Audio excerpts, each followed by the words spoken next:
We've heard phrases like, we got to strike when the iron's hot. We know that's our goal. When things get moving and it start to heat up, that's when we get into action. That's when things start to take place.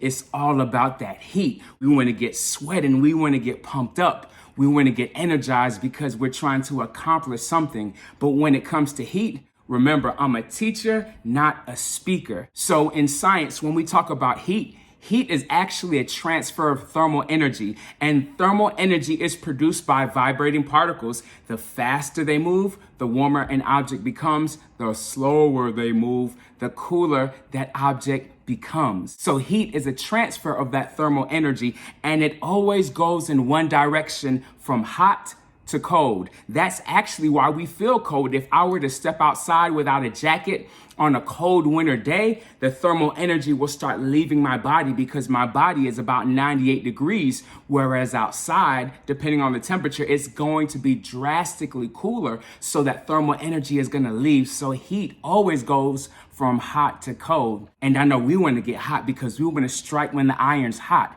When it comes to science, there's 3 ways that heat can transfer. It could be by conduction, and that's by direct contact. So in order for us to be hot in whatever we want to achieve, we sometimes have to have direct contact. We have to be in that environment. We have to be directly in the space. We have to get hands on with whatever we're trying to accomplish. Another way is through convection, and that's a transfer of thermal energy through a lot of movement. You have a hot and cold substance coming together, and when they collide, the warmer substance is going to go to the top, the cooler is going to go down, and that's going to cause a whirlwind of movement. So when convection occurs, that's almost like us networking. That's us getting out there. That's us doing the research, doing the work, actually moving, networking, getting to know the environment.